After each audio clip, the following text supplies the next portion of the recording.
ಎಲ್ಲರಿಗೂ ನಮಸ್ಕಾರ.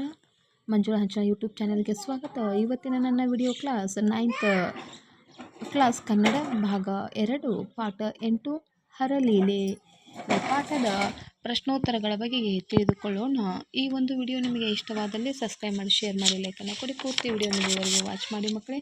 ಮೊದಲಿಗೆ ಕೃತಿಕಾರರ ಪರಿಚಯವನ್ನು ತಿಳಿದುಕೊಳ್ಳೋಣ. ಕವಿಯ ಹೆಸರು ಹರಿಹರ. ಕಾಲ ಸಾಮಾನ್ಯ ಶಕ 1200. ಸ್ಥಳ ಹಂಪೆ. ಆರಾಧ್ಯ ದೈವ ವಿರೂಪಾಕ್ಷ. ಕೃತಿಗಳು ಪಂಪಾ ಶತಕ, ರಕ್ಷಾ ಶತಕ, ಮುಡಿಗೆಯ ಅಷ್ಟಕ, ಗಿರಿಜಾ ಕಲ್ಯಾಣ. ಬಿರುದು ರಗಳೆಯ ಕವಿ. ಹರಲೀಲೆ ಗದ್ಯವನ್ನು ನಂಬಿಯಣ್ಣನ ರಗಳೆ ಕೃತಿಯಿಂದ ಆರಿಸಿಕೊಳ್ಳಲಾಗಿದೆ. ಮಕ್ಕಳೇ, ಇನ್ನು ಅಭ್ಯಾಸಕ್ಕೆ ಸಂಬಂಧಪಟ್ಟಂಥ ಪ್ರಶ್ನೆಗಳಿಗೆ ಉತ್ತರವನ್ನು ನೋಡೋಣ. ಮುಖ್ಯ ಪ್ರಶ್ನೆ ಅ. ಕೊಟ್ಟಿರುವ ಪ್ರಶ್ನೆಗಳಿಗೆ ಒಂದು ವಾಕ್ಯದಲ್ಲಿ ಉತ್ತರಿಸಿ. ಮೊದಲನೆಯ ಪ್ರಶ್ನೆ, ನಂಬಿಯಣ್ಣನ ಪೂರ್ವಜನ್ಮದ ಹೆಸರೇನು? ಉತ್ತರ, ನಂಬಿಯಣ್ಣನ ಪೂರ್ವಜನ್ಮದ ಹೆಸರು ಪುಷ್ಪದತ್ತ. ಎರಡನೆಯ ಪ್ರಶ್ನೆ, ಹರಲೀಲೆ ಪಾಠದ ಮೂಲ ಕೃತಿ ಯಾವುದು? ಉತ್ತರ, ಹರಲೀಲೆ ಪಾಠದ ಮೂಲ ಕೃತಿ ನಂಬಿಯಣ್ಣನ ರಗಳೆ. ಮೂರನೆಯ ಪ್ರಶ್ನೆ, ಹರಲೀಲೆ ಪಾಠದ ಕವಿಯ ಹೆಸರೇನು? ಉತ್ತರ, ಹರಲೀಲೆ ಪಾಠದ ಕವಿಯ ಹೆಸರು ಹರಿಹರ. ನಾಲ್ಕನೆಯ ಪ್ರಶ್ನೆ, ಗಿರಿಜೆ ಎಲ್ಲಿ ಇರಬೇಕೆಂದು ಶಿವನು ತಿಳಿಸಿದನು? ಉತ್ತರ, ಗಿರಿಜೆ ದೇವಾಲಯದಲ್ಲಿ ಇರಬೇಕೆಂದು ಶಿವನು ತಿಳಿಸಿದನು. ಐದನೆಯ ಪ್ರಶ್ನೆ, ಹರಿಹರ ಬರೆದಿರುವ 2 ಕೃತಿಗಳನ್ನು ತಿಳಿಸಿ. ಉತ್ತರ, ಹರಿಹರ ಬರೆದಿರುವ 2 ಕೃತಿಗಳು ಪಂಪಾ ಶತಕ, ರಕ್ಷಾ ಶತಕ. ಮುಖ್ಯ ಪ್ರಶ್ನೆ 2 ಆ. ಕೊಟ್ಟಿರುವ ಪ್ರಶ್ನೆಗಳಿಗೆ 2-3 ವಾಕ್ಯಗಳಲ್ಲಿ ಉತ್ತರಿಸಿ. ಮೊದಲನೆಯ ಪ್ರಶ್ನೆ, ವಿರೂಪಾಕ್ಷನು ಗಿರಿಜೆಗೆ ಏನೆಂದು ಹೇಳಿದನು? ಉತ್ತರ, ವಿರೂಪಾಕ್ಷನು ಗಿರಿಜೆಗೆ, ದೇವಿ ಕೇಳು, ನಮ್ಮ ಪುತ್ರನಾದ ಪುಷ್ಪದತ್ತನು ನರಲೋಕದಲ್ಲಿ ಹುಟ್ಟಿ ನಂಬಿ ಎಂಬ ಹೆಸರನ್ನು ಪಡೆದು ಸಂಸಾರದಲ್ಲಿ ಸಿಲುಕಲು ತಯಾರಾಗಿದ್ದಾನೆ. ಅವನಿಗೆ ಮೊದಲು ನೀಡಿದ್ದ ನಂಬಿಕೆಯ ಮಾತಿನಂತೆ ನಾವು ಕಳುಹಿಸಿದ ರುದ್ರಕನ್ನಿಕೆಯರಿಬ್ಬರು ಚೋಳದೇಶದ ತಿರುವಾಯೂರು ಮತ್ತು ತಿರುವತ್ತಿಯೂರಿನಲ್ಲಿ ಪರವೆ ಮತ್ತು ಸಂಕಿಲೆ ಎಂಬ ಹೆಸರಿನಿಂದ ಭೂಲೋಕದಲ್ಲಿ ಹುಟ್ಟಿದ್ದಾರೆ. ಇವರಿಬ್ಬರನ್ನು ಆತನೊಡನೆ ಸೇರಿಸಿ ಸಕಲ ಸುಖವನ್ನು ಪೂಜೆಯಾಗಿ ಕೈಕೊಂಡು ಬರುವೆನು ಎಂದು ಹೇಳಿದನು. ಇನ್ನು ಎರಡನೆಯ ಪ್ರಶ್ನೆ, ಚೋಳ ದೇಶದಲ್ಲಿದ್ದ 3 ಗ್ರಾಮಗಳನ್ನು ಹೆಸರಿಸಿ. ಉತ್ತರ, ಚೋಳ ದೇಶದಲ್ಲಿದ್ದ 3 ಗ್ರಾಮಗಳು ಮಣಮಂದ, ಪುತ್ತೂರು, ತಿರುವಾಯೂರು ಮತ್ತು ತಿರುವತ್ತಿಯೂರು. ಮೂರನೆಯ ಪ್ರಶ್ನೆ, ರುದ್ದೆ ಮಾಹೇಶ್ವರನು ಶಿವಮಂತ್ರವನ್ನು ಹೇಳುತ್ತಿದ್ದ ರೀತಿಯನ್ನು ತಿಳಿಸಿ. ಉತ್ತರ, ರುದ್ರ ಮಾಹೇಶ್ವರನು ಪುಣ್ಯವೇ ಹಣ್ಣಾದಂತೆ ಒಂದೊಂದು ಬಾರಿ ಕೆಮ್ಮುತ್ತಾ ಒಂದೊಂದು ಬಾರಿ ಗೊರ್ಗೊರ್ ಎಂದು ಶಬ್ದ ಮಾಡುತ್ತಾ ತೊದಲು ನುಡಿಗಳಿಂದ ನಮಃ ಶಿವಾಯ ನಮಃ ಶಿವಾಯ ಎನ್ನುತ್ತಿದ್ದರು. ನಾಲ್ಕನೆಯ ಪ್ರಶ್ನೆ, ಕೆಳಗೆ ಬಿದ್ದ ರುದ್ರನನ್ನು ನೋಡಿ ನೆರೆದಿದ್ದ ಜನ ಏನೆಂದು ಮಾತಾಡಿಕೊಂಡರು? ಉತ್ತರ, ಕೆಳಗೆ ಬಿದ್ದ ರುದ್ರನನ್ನು ನೋಡಿ ನೆರೆದಿದ್ದ ಜನ ಈ ರುದ್ರ ಬ್ರಾಹ್ಮಣನನ್ನು, ಮುಪ್ಪಿನ ಮೂರ್ಖನನ್ನು, ಗೌತಮನ ಗೋವನ್ನು ಬ್ರಾಹ್ಮಣನನ್ನು ಕೊಂದ ಬ್ರಹ್ಮಹತ್ಯಾ ದೋಷಿಯನ್ನು ಒಳಗೆ ಬಿಟ್ಟವರ್ಯಾರು, ಕರೆದು ತಂದವರ್ಯಾರು? ಇದು ಅಪಶಕುನ, ಇನ್ನೇನು ಈ ಮದುವೆ ನಡೆಯುವುದಿಲ್ಲವೆಂದು ಮಾತಾಡಿಕೊಂಡರು. ಮುಖ್ಯ ಪ್ರಶ್ನೆ ಈ. ಕೊಟ್ಟಿರುವ ಪ್ರಶ್ನೆಗಳಿಗೆ 8-10 ವಾಕ್ಯಗಳಲ್ಲಿ ಉತ್ತರಿಸಿ. ಮೊದಲನೆಯ ಪ್ರಶ್ನೆ, ಶಿವನು ರುದ್ರ ಮಾಹೇಶ್ವರನಾಗಿ ವೇಷ ಧರಿಸಲು ಕಾರಣ ಮತ್ತು ಮಾಹೇಶ್ವರನ ವರ್ಣನೆಯನ್ನು ತಿಳಿಸಿ. ಉತ್ತರ, ಕೈಲಾಸದಲ್ಲಿರುವ ಉದ್ಯಾನವನದಲ್ಲಿ ಇಬ್ಬರು ರುದ್ರ ಕನ್ನಿಕೆಯರು ಹೂ ಬಿಡಿಸುತ್ತಿದ್ದರು. ಇದನ್ನು ರುದ್ರಗಣದ ಸದಸ್ಯರಲ್ಲೊಬ್ಬನಾದ ಪುಷ್ಪದತ್ತ ಗಮನಿಸಿ ಅವರನ್ನು ಅನುರಾಗ ಭಾವದಿಂದ ನೋಡಿದನು. ಪುಷ್ಪದತ್ತನನ್ನು ಕಂಡ ರುದ್ರಕನ್ನಿಕೆಯರು ಅವನನ್ನು ಅದೇ ಭಾವದಿಂದ ನೋಡುತ್ತಿರುವುದನ್ನು ಶಿವ ಗಮನಿಸಿದನು ಮತ್ತು ಅಸಮಾಧಾನ ಹೊಂದಿದನು.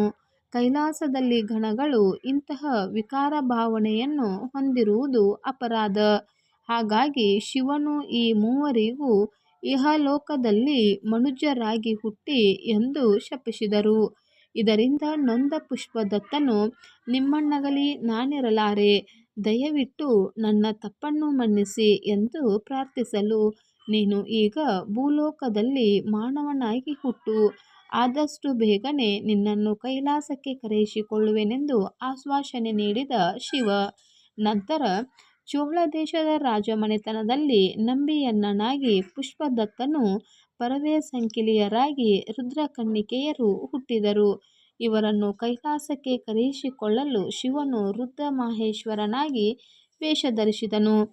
ರುದ್ರಮಾಹೇಶ್ವರನು ಪಾದದಿಂದ ತಲೆಯವರೆಗೂ ಲೇಪಿಸಿಕೊಂಡ ವಿಭೂತಿ, ನರೆತ ತಲೆ, ಸುಕ್ಕುಗಟ್ಟಿದ ದೇಹ ಹೊಂದಿದನು. ಆತನ ಜಡೆಯಲ್ಲಿದ್ದ ಚಂದ್ರ ಕಳೆಯೇ ಕೊಡೆಯಾಯಿತು, ಹಿಡಿದಿದ್ದ ತ್ರಿಶೂಲ ಕೊಡೆ ಹಿಡಿಕೆಯಾಯಿತು, ನರಕಪಾಲ ಹೊಂದಿದ ದಂಡ ಊರುಗೋಲಾಯಿತು, ಸರ್ಪವು ಪ್ರಮಾಣಪತ್ರವಾಯಿತು, ಬ್ರಹ್ಮನ ಶಿರವೇ ಕಮಂಡಲವಾಯಿತು, ಹುಲಿ ಮತ್ತು ಜಿಂಕೆಯ ಚರ್ಮಗಳು ಉಡುವ ಮತ್ತು ಹೊದೆಯುವ ವಸ್ತುವಾದವು.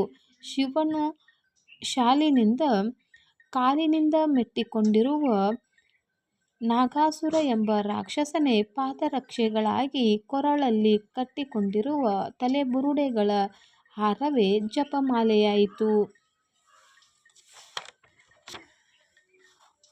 ಹೀಗೆ ಸರ್ವಾಂಗದಿಂದ ಶಿಥಿಲವಾಗಿದ್ದ ರುದ್ರನು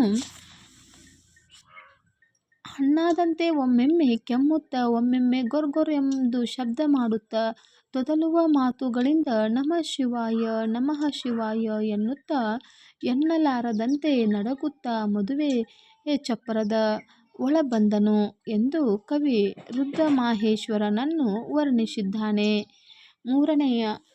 ಎರಡನೆಯ ಪ್ರಶ್ನೆ, ಮದುವೆ ಮಂಟಪದಲ್ಲಿ ರುದ್ರನು ಮಾಡಿದ ಅವಾಂತರಗಳ್ಯಾವುವು?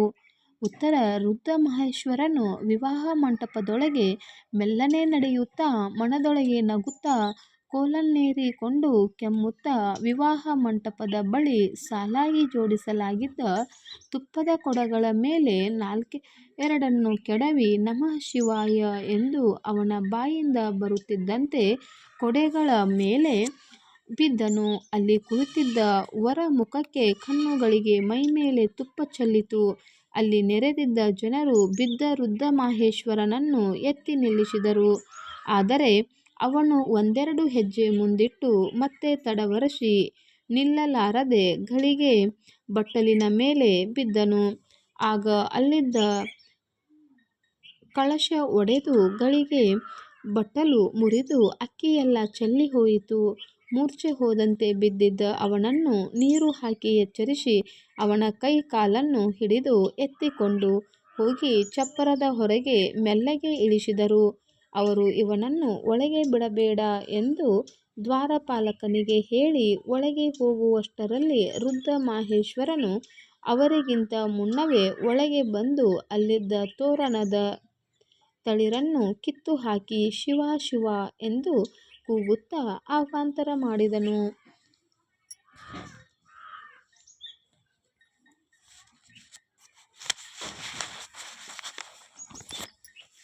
ಇನ್ನು ಸಂದರ್ಭ ಸಹಿತ ಸ್ವಾರಸ್ಯವನ್ನು ವಿವರಿಸಿ ಮುಖ್ಯ ಪ್ರಶ್ನೆ ಅದರಲ್ಲಿ ಮೊದಲನೆಯ ಸಂದರ್ಭದ ವಾಕ್ಯ, ಸಕಲ ಸುಖಮಂ ಪೂಜೆಯಾಗಿ ಕೈಗೊಂಡು ಬರ್ಫೆನ್. ಆಯ್ಕೆ: ಈ ವಾಕ್ಯವನ್ನು ಕವಿ ಹರಿಹರ ರಚಿಸಿರುವ ನಂಬಿಯಣ್ಣನ ರಗಳೆ ಕೃತಿಯಿಂದ ಆಯ್ದ ಹರಲೀಲೆ ಎಂಬ ಗದ್ಯಭಾಗದಿಂದ ಆರಿಸಿಕೊಳ್ಳಲಾಗಿದೆ. ಸಂದರ್ಭ: ಈ ಮಾತನ್ನು ಶಿವನು ಗಿರಿಜೆಗೆ ಹೇಳಿದನು. ಶಿವನ ಶಾಪಕ್ಕೆ ಗುರಿಯಾಗಿ ಚೋಳ ದೇಶದಲ್ಲಿ ನಂಬಿ ಎಂಬ ಹೆಸರಿನಿಂದ ಜನಿಸಿದ್ದ ಪುಷ್ಪದತ್ತ ಹಾಗೂ ಪರವೇಸಂಕಿಲಿ ಎಂಬ ಹೆಸರಿನಿಂದ ಜನಿಸಿದ್ದ ರುದ್ರಕನ್ಯೆಯರನ್ನು ಅವರಿಗೆ ಕೊಟ್ಟು ಮಾತಿನಂತೆ ಕೆಲಸಕ್ಕೆ ಹಿಂದಿರುಗಿ ಕರೆತರುತ್ತೇನೆಂದು ಹೇಳುವ ಸಂದರ್ಭದಲ್ಲಿ ಭೂಲೋಕದಲ್ಲಿ ನಂಬಿಯಣ್ಣನ ಮದುವೆಯಲ್ಲಿ ಸಕಲ ಸುಖವನ್ನು ಅವನಿಂದ ಸೇವೆಯಾಗಿ ಪಡೆದು ಬರುತ್ತೇನೆಂದು ಹೇಳಿದನು. ಸ್ವಾರಸ್ಯ: ಶಿವನು ಭೂಲೋಕದಿಂದ ಪುಷ್ಪದತ್ತ ಹಾಗೂ ರುದ್ರಕನ್ನಿಕೆಯರನ್ನು ಶಾಪ ವಿಮೋಚನೆ ಮಾಡಿ ಕೈಲಾಸಕ್ಕೆ ಕರೆತರುವೆನೆಂದು ಹೇಳಿರುವುದು ಇಲ್ಲಿ ಸ್ವಾರಸ್ಯಕರವಾಗಿದೆ. ಇನ್ನು ಎರಡನೆಯ ವಾಕ್ಯ ನೀನತ್ಯಂತ ಕರುಣಿ. ಆಯ್ಕೆ ಈ ವಾಕ್ಯವನ್ನು ಕವಿ ಹರಿಹರ ರಚಿಸಿರುವ ನಂಬಿಯಣ್ಣನ ರಗಳೆ ಕೃತಿಯಿಂದ ಆಯ್ದ ಹರಲೀಲೆ ಎಂಬ ಗದ್ಯ ಭಾಗದಿಂದ ಆರಿಸಿಕೊಳ್ಳಲಾಗಿದೆ. ಸಂದರ್ಭ: ಶಿವನು ಭೂಲೋಕಕ್ಕೆ ಹೋಗಿ ನಂಬಿಯಣ್ಣನನ್ನು ಮದುವೆ ಮಂಟಪದಿಂದ ಮತ್ತೆ ಕೈಲಾಸಕ್ಕೆ ಕರೆತರುವೆನು ಎಂದಾಗ ತಾನು ಬರುವುದಾಗಿ ಗಿರಿಜೆಯು ಹೇಳಿದಾಗ ಶಿವನು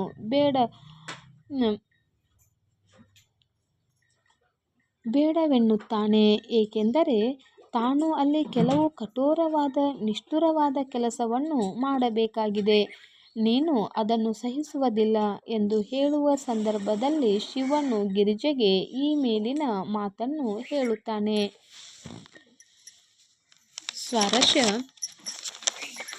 ಶಿವನು ಭೂಲೋಕಕ್ಕೆ ಬಂದು ನಿಷ್ಠುರವಾದ ಕೆಲಸಗಳನ್ನು ಮಾಡಬೇಕಾಗಿದೆ. ಇದನ್ನು ಕರುಣಾಮಯಿಯಾದ ಗಿರಿಜೆಯು ನೋಡಿದರೆ ನನ್ನ ಕೆಲಸಗಳಿಗೆ ಅಡ್ಡಿಪಡಿಸಬಹುದು ಎಂದು ಶಿವನು ಆಲೋಚಿಸಿರುವುದು ಸ್ವಾರಸ್ಯಕರವಾಗಿದೆ. ಮೂರನೆಯ ವಾಕ್ಯ ಪುಣ್ಯಂ ಪಣ್ಣಾದಂತೆ. ಆಯ್ಕೆ ಈ ಮೇಲಿನ ವಾಕ್ಯವನ್ನು ಕವಿ ಹರಿಹರ ರಚಿಸಿರುವ ನಂಬಿಯಣ್ಣನ ರಗಳೆ ಕೃತಿಯಿಂದ ಆಯ್ದ ಹರಲೀಲೆ ಎಂಬ ಗದ್ಯಭಾಗದಿಂದ ಆರಿಸಿಕೊಳ್ಳಲಾಗಿದೆ. ಸಂದರ್ಭ: ಶಿವನು ರುದ್ರವೇಷಧಾರಿಯಾಗಿ ನಂಬಿಯಣ್ಣ ಮತ್ತು ಪರವೇ ಸಂಕಲೆಯರನ್ನು ಒಂದು ಮಾಡಲು ರುದ್ರವೇಷಧಾರಿಯಾಗಿ ಭೂಲೋಕಕ್ಕೆ ಬಂದನು. ಅವನ ಸುಕ್ಕಗಟ್ಟಿ ನೇತಾಡುವ ಚರ್ಮ, ನೆಲಕ್ಕೆ ಊರಿದ ಊರುಗೋಲು, ಇಳಿಬಿಟ್ಟ ಬಿಳಿಯಗಡ್ಡ, ನಡುಗುವ ನರೆತ ತಲೆ ವಿಭೂತಿಯನ್ನು ಊರುಗೋಲಾಗಿಸಿ ಶಿವನು ಪುಣ್ಯವೇ ಹಣ್ಣಾದಂತೆ ಕಾಣುತ್ತಿದ್ದನು ಎಂದು ಕವಿ ಹೇಳಿದ್ದಾರೆ. ಸ್ವಾರಸ್ಯ: ಪುಣ್ಯಶೇಷನಾದ ರುದ್ರ ಮಾಹೇಶ್ವರನ ವೇಷವನ್ನು ಪುಣ್ಯ ಹಣ್ಣಾದಂತೆ ಎಂದು ವರ್ಣಿಸಿರುವುದು ಸ್ವಾರಸ್ಯಕರವಾಗಿದೆ. ನಾಲ್ಕನೆಯ ಸಂದರ್ಭದ ವಾಕ್ಯ ಈ ರುದಂ ಕಿರುಕುಳನಲ್ಲ. ಆಯ್ಕೆ ಈ ವಾಕ್ಯವನ್ನು ಕವಿ ಹರಿಹರ ರಚಿಸಿರುವ ನಂಬಿಯಣ್ಣನ ರಗಳೆ ಕೃತಿಯಿಂದ ಆಯ್ದ ಹರಲೀಲೆ ಎಂಬ ಗದ್ಯಭಾಗದಿಂದ ಆರಿಸಿಕೊಳ್ಳಲಾಗಿದೆ. ಸಂದರ್ಭ: ಶಿವನು ಮದುವೆ ಮಂಟಪದಲ್ಲಿ ಮಾಡಿದ ಅವಾಂತರಗಳನ್ನು ನೋಡಿದ ಜನರು ಶಿವನನ್ನು ಕರೆದುಕೊಂಡು ಬಂದು ಮದುವೆ ಚಪ್ಪರದ ಹೊರಗೆ ಬಿಟ್ಟು ಮದುವೆ ಮಂಟಪದ ಬಳಿ ಹೋಗುವ ಮೊದಲೇ ಶಿವನು ಮಂಟಪ ತೋರಣಗಳನ್ನು ಕೀಳಿರುವುದನ್ನು ನೋಡಿದ ಜನರು ಆಶ್ಚರ್ಯದಿಂದ ಈ ಮೇಲಿನ ಮಾತನ್ನು ಹೇಳಿದ್ದಾರೆ. ಸ್ವಾರಸ್ಯ: ಅವನು ಮಾಡಿದ ಪವಾಡವನ್ನು ಅರ್ಥ ಮಾಡಿಕೊಂಡ ಜನರು ಈ ರುದ್ರ ನಮಗೆ ತೊಂದರೆ ಕೊಡಲು ಬಂದಿಲ್ಲ ಎಂದು ಯೋಚನೆ ಮಾಡುವುದು ಸ್ವಾರಸ್ಯಕರವಾಗಿದೆ. ಇನ್ನು ಮುಖ್ಯ ಪ್ರಶ್ನೆ ಕೊಟ್ಟಿರುವ 4 ಆಯ್ಕೆಗಳಲ್ಲಿ ಸರಿಯಾದ ಉತ್ತರವನ್ನು ಆರಿಸಿ ಬರೆಯಿರಿ. ಮೊದಲನೆಯ ವಾಕ್ಯ ಹರಿಹರ ಕಾಲ 1200. ಎರಡನೆಯ ವಾಕ್ಯ ರುದ್ರ ಮಾಹೇಶ್ವರ ತುಪ್ಪದ ಕೊಡದ ಮೇಲೆ ಬಿದ್ದನು. ಮೂರನೆಯ ವಾಕ್ಯ ಹರಲೀಲೆ ಪಾಠವನ್ನು ನಂಬಿಯಣ್ಣನ ರಗಳೆ ಇಂದ ಆಯ್ದುಕೊಳ್ಳಲಾಗಿದೆ. ನಾಲ್ಕನೆಯ ವಾಕ್ಯ ರುದ್ರ ಮಾಹೇಶ್ವರನು ಕೈಲಾಸದಿಂದ ಮಣಮಂದಪುತ್ತೂರಿಗೆ ಬಂದನು. ಮುಖ್ಯ ಪ್ರಶ್ನೆ ಹೊಂದಿಸಿ ಬರೆಯಿರಿ. ಪಟ್ಟಿ ಮತ್ತು ಆ ಪಟ್ಟಿಯನ್ನು ಕೊಡಲಾಗಿದೆ. ಮಕ್ಕಳೇ, ಆ ಪದಗಳನ್ನು ಹೊಂದಿಸಿ ಬರೆಯೋಣ. ಪುಷ್ಪದತ್ತ, ಮೊದಲನೆಯದಾಗಿ ನಂಬಿಯಣ್ಣ. 2 ರುದ್ರಕನ್ನಿಕೆಯರು, ಪರವೇ ಸಂಕಿಲೆ. 3 ಚೋಳದೇಶ, ಮಣಮಂದಪುತ್ತೂರು. 4 ಕಮಲಜ, ಬ್ರಹ್ಮ. 5 ಗಿರಿಜೆ, ಪಾರ್ವತಿ. ಇನ್ನು ಭಾಷಾ ಚಟುವಟಿಕೆಯನ್ನು ನೋಡೋಣ. ಈ ಪದ್ಯಭಾಗಕ್ಕೆ ಪ್ರಸ್ತಾರ ಹಾಕಿ ಘನ ವಿಭಾಗ ಮಾಡಿ ಛಂದಸ್ಸಿನ ಹೆಸರು ಬರೆದು ಲಕ್ಷಣ ಬರೆಯಿರಿ. ಮಕ್ಕಳೇ, ಈ ಛಂದಸ್ಸಿನ ಭಾಗಕ್ಕೆ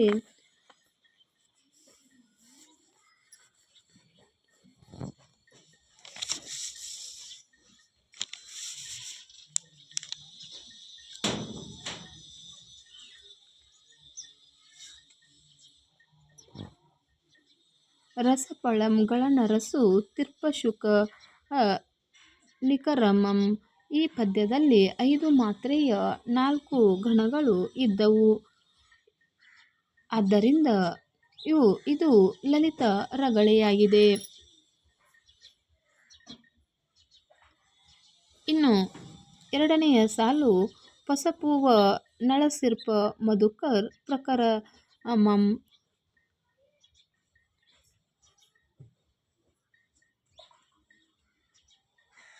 ಮುಖ್ಯ ಪ್ರಶ್ನೆ ಕೊಟ್ಟಿರುವ ವಿಷಯಗಳನ್ನು ಕುರಿತು ಪ್ರಬಂಧ ಬರೆಯಿರಿ. ಮೊದಲನೆಯ ಪ್ರಬಂಧದ ವಿಷಯ ರಾಷ್ಟ್ರೀಯ ಹಬ್ಬಗಳ ಮಹತ್ವ. ಪೀಠಿಕೆ: ಭಾರತವು ವಿವಿಧತೆಯಲ್ಲಿ ಏಕತೆಯನ್ನು ಹೊಂದಿರುವ ಜಾತ್ಯತೀತ ರಾಷ್ಟ್ರವಾಗಿದೆ. ಇಲ್ಲಿ ವಿವಿಧ ಜಾತಿ, ಧರ್ಮ, ಭಾಷೆ, ಸಂಸ್ಕೃತಿ, ಆಚಾರ ವಿಚಾರದ ಜನರಿದ್ದರೂ ಎಲ್ಲರೂ ಒಟ್ಟಾಗಿ ಆಚರಿಸುವ ಹಬ್ಬಗಳಿವೆ. ಈ ಹಬ್ಬಗಳನ್ನು ರಾಷ್ಟ್ರೀಯ ಹಬ್ಬಗಳು ಎನ್ನುತ್ತಾರೆ. ನಮ್ಮ ರಾಷ್ಟ್ರೀಯ ಹಬ್ಬಗಳು ಸ್ವಾತಂತ್ರ್ಯ ದಿನಾಚರಣೆ, ಗಣರಾಜ್ಯೋತ್ಸವ ಹಾಗೂ ಗಾಂಧಿ ಜಯಂತಿ. ವಿಷಯ ವಿವರಣೆ: ರಾಷ್ಟ್ರೀಯ ಹಬ್ಬಗಳನ್ನು ಎಲ್ಲ ಶಾಲಾ ಕಾಲೇಜುಗಳಲ್ಲಿ, ಸಾರ್ವಜನಿಕ ಕಚೇರಿಗಳಲ್ಲಿ, ಹಳ್ಳಿಗಳಲ್ಲಿ, ಗ್ರಾಮ ಪಂಚಾಯಿತಿಗಳಲ್ಲಿ ಆಚರಿಸಲಾಗುತ್ತದೆ.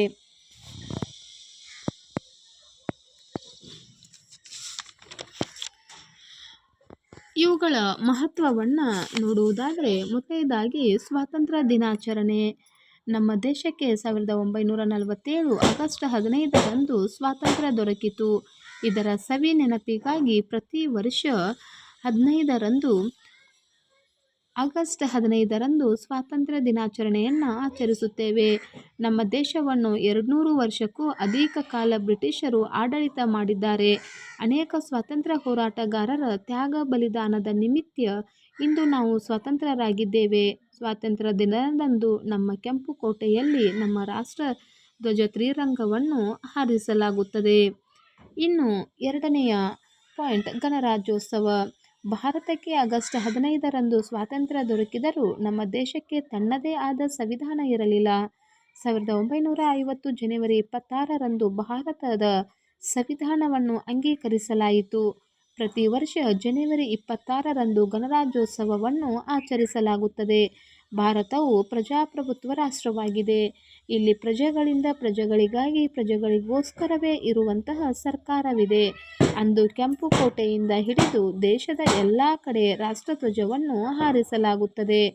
ಮೂರನೆಯ ಪಾಯಿಂಟ್ ಗಾಂಧಿ ಜಯಂತಿ. ಮಹಾತ್ಮ ಗಾಂಧಿ ಒಬ್ಬ ಮಹಾನ್ ಸ್ವಾತಂತ್ರ್ಯ ಹೋರಾಟಗಾರರು. ಭಾರತದ ಸ್ವಾತಂತ್ರ್ಯಕ್ಕಾಗಿ ಅವರ ಹೋರಾಟ ಕೊಡುಗೆ ಅಭೂತಪೂರ್ವವಾದುದು. ಅವರು ಅಹಿಂಸಾವಾದಿಗಳಾಗಿದ್ದರು. ಅವರು ಉಪ್ಪಿನ ಸತ್ಯಾಗ್ರಹ, ದಂಡಿ ಮೆರವಣಿಗೆ, ಅಸಹಕಾರ ಚಳುವಳಿ ಮುಂತಾದವುಗಳಲ್ಲಿ ನಾಯಕತ್ವ ವಹಿಸಿದ್ದರು. ಈ ಹೋರಾಟಗಳಲ್ಲಿ ಅನೇಕ ಬಾರಿ ಜೈಲು ಪಾಲಾಗಿದ್ದರು. ಕೊನೆಗೆ ನಾಥೂರಾಮ್ ವಿನಾಯಕ್ ಗೋಡ್ಸೆಯವರಿಂದ ಗುಂಡಿಕ್ಕಿ ಕೊಲ್ಲಲ್ಪಟ್ಟರು. ಗಾಂಧೀಜಿಯವರ ಹುಟ್ಟಿದ ಸವಿ ನೆನಪಿಗಾಗಿ ಗಾಂಧಿ ಜಯಂತಿಯನ್ನು ಅಕ್ಟೋಬರ್ 2ರಂದು ಆಚರಿಸಲಾಗುತ್ತದೆ. ಇನ್ನು ರಾಷ್ಟ್ರೀಯ ಹಬ್ಬಗಳ ಮಹತ್ವವನ್ನು ನೋಡೋಣ. ರಾಷ್ಟ್ರೀಯ ಹಬ್ಬಗಳ ಮಹತ್ವ. ಭಾರತವು ವೈವಿಧ್ಯತೆಯಲ್ಲಿ ಏಕತೆಯನ್ನು ಹೊಂದಿರುವ ರಾಷ್ಟ್ರವಾಗಿದೆ. ಇಲ್ಲಿ ಪ್ರತಿ 50 ಮೈಲಿಗಳು ಅಥವಾ ಅದಕ್ಕಿಂತ ಹೆಚ್ಚಿನ ವ್ಯಾಪ್ತಿಯಲ್ಲಿ ಬೇರೆ ಬೇರೆ ಜನಾಂಗಗಳು ಕಂಡುಬರುತ್ತವೆ. ಪ್ರತಿಯೊಂದು ರಾಜ್ಯ ಅಥವಾ ಕೇಂದ್ರಾಡಳಿತ ಪ್ರದೇಶವು ತನ್ನದೇ ಆದ ಪ್ರತ್ಯೇಕ ಸಂಸ್ಕೃತಿ, ಆಹಾರ ಪದ್ಧತಿ, ಭಾಷೆ, ಜನಾಂಗಗಳನ್ನು ಒಳಗೊಂಡಿದೆ. ಭಾರತವು ಹಲವಾರು ಸಂಸ್ಕೃತಿಯೊಂದಿಗೆ ಹಲವಾರು ಸಣ್ಣ ದೇಶಗಳ ಒಕ್ಕೂಟದಂತಿದ್ದು, ವೈವಿಧ್ಯಮಯವಾದ ರಾಷ್ಟ್ರದಲ್ಲಿ ಜನರನ್ನು ಒಗ್ಗೂಡಿಸಲು ರಾಷ್ಟ್ರೀಯ ಹಬ್ಬಗಳು ಪ್ರಮುಖ ಪಾತ್ರ ವಹಿಸುತ್ತವೆ. ಇನ್ನು ಉಪಸಂಹಾರ. ರಾಷ್ಟ್ರೀಯ ಹಬ್ಬಗಳು ರಾಷ್ಟ್ರೀಯ ಐಕ್ಯತೆಗೆ, ರಾಷ್ಟ್ರೀಯ ಸಮಗ್ರತೆಗೆ ಪ್ರಮುಖ ಪಾತ್ರ ವಹಿಸುತ್ತವೆ. ರಾಷ್ಟ್ರೀಯ ಹಬ್ಬಗಳು ಜನರನ್ನು ಒಂದಾಗಿಸುವ ಪ್ರಮುಖ ಸಾಧನಗಳಾಗಿವೆ. ಅಷ್ಟೇ ಅಲ್ಲದೆ ಸಂವಿಧಾನವನ್ನು, ರಾಷ್ಟ್ರೀಯ ನಾಯಕರನ್ನು, ಸ್ವಾತಂತ್ರ್ಯ ಹೋರಾಟಗಾರರನ್ನು, ಹುತಾತ್ಮ ಯೋಧರನ್ನು ಸ್ಮರಿಸುವ ಶುಭ ಸಂದರ್ಭವೂ ಇದಾಗಿದೆ. ಇನ್ನು ಎರಡನೆಯ ಪ್ರಬಂಧದ ವಿಷಯ ರಾಷ್ಟ್ರೀಯ ಭಾವೈಕ್ಯ. ಮೊದಲಿಗೆ ಪೀಠಿಕೆಯನ್ನು ನೋಡೋಣ. ಭಾರತವು ವಿವಿಧತೆಯಲ್ಲಿರುವ ಏಕತೆಯ ದೇಶ. ಇಲ್ಲಿ ಹಲವಾರು ಭಾಷೆಗಳು, ಧರ್ಮಗಳು, ಸಂಸ್ಕೃತಿಗಳು ಇದ್ದರೂ ಎಲ್ಲರೂ ಭಾರತೀಯರು ಎಂಬ ಒಂದೇ ಭಾವನೆಯಿಂದ ಬದುಕುತ್ತಾರೆ. ಇನ್ನು ಪ್ರಮುಖ ಅಂಶಗಳನ್ನು ನೋಡೋದಾದರೆ ಭಾರತದಲ್ಲಿ ಹಿಂದೂ, ಮುಸ್ಲಿಂ, ಕ್ರೈಸ್ತ, ಸಿಖ್ ಮುಂತಾದ ಧರ್ಮದವರು ಸಹಬಾಳ್ವೆ ನಡೆಸುತ್ತಾರೆ. ಭಾಷೆ, ಉಡುಗೆ, ಆಹಾರಗಳಲ್ಲಿ ಭಿನ್ನತೆ ಇದ್ದರೂ ದೇಶದ ಪ್ರೀತಿಯಲ್ಲಿ ಏಕತೆ ಇದೆ. ನೆಕ್ಸ್ಟ್ ಪಾಯಿಂಟ್, ರಾಷ್ಟ್ರಗೀತೆ, ತ್ರಿರಂಗ ಧ್ವಜ ಎಲ್ಲರ ಹೃದಯದಲ್ಲಿ ಗೌರವ ಮೂಡಿಸುತ್ತದೆ. ನೆಕ್ಸ್ಟ್ ಪಾಯಿಂಟ್, ಸಾಂಸ್ಕೃತಿಕ ಹಬ್ಬಗಳು ದೀಪಾವಳಿ, ಈದ್, ಕ್ರಿಸ್ಮಸ್ ಎಲ್ಲರೂ ಒಟ್ಟಾಗಿ ಆಚರಿಸುತ್ತಾರೆ. ನಮ್ಮ ಪಾತ್ರ ರಾಷ್ಟ್ರೀಯ ಭಾವೈಕ್ಯತೆಯಲ್ಲಿ ನೋಡೋಣ. ನಾವು ಎಲ್ಲರನ್ನೂ ಸಮಾನವಾಗಿ ಗೌರವಿಸಬೇಕು. ಎರಡನೆಯ ಪಾಯಿಂಟ್, ಜಾತಿ, ಧರ್ಮ, ಭಾಷೆ ನೋಡದೆ ಸ್ನೇಹದಿಂದ ನಡೆದುಕೊಳ್ಳಬೇಕು. ಶಾಲೆಗಳಲ್ಲಿ, ಸಮಾಜದಲ್ಲಿ ಏಕತೆ ಮತ್ತು ಸಹಕಾರವನ್ನು ಬೆಳೆಸಬೇಕು. ಇನ್ನು ಉಪಸಂಹಾರವನ್ನು ನೋಡೋದಾದರೆ ರಾಷ್ಟ್ರೀಯ ಭಾವೈಕ್ಯತೆ ನಮ್ಮ ದೇಶದ ಶಕ್ತಿ. ನಾವು ಒಗ್ಗಟ್ಟಿನಿಂದ ಬಾಳಿದರೆ ಭಾರತವು ವಿಶ್ವದ ಶ್ರೇಷ್ಠ ರಾಷ್ಟ್ರವಾಗುತ್ತದೆ. ಮಕ್ಕಳೇ, ಇದುವರೆಗೂ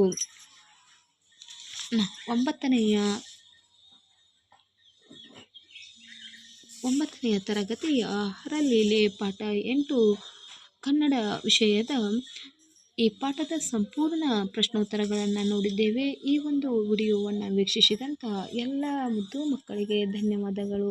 ಈಗಾಗಲೇ ನನ್ನ ಚಾನಲನ್ನು ಸಬ್ಸ್ಕ್ರೈಬ್ ಮಾಡಿದಂತಹ ಎಲ್ಲ ಮುದ್ದು ಮಕ್ಕಳಿಗೆ ಮತ್ತೊಮ್ಮೆ ಧನ್ಯವಾದಗಳನ್ನು ಹೇಳ್ತಾ ಇವತ್ತಿನ ವಿಡಿಯೋವನ್ನು ಮುಗಿಸ್ತಾ ಇದ್ದೇನೆ ಮಕ್ಕಳೇ. Take care, bye, thank you.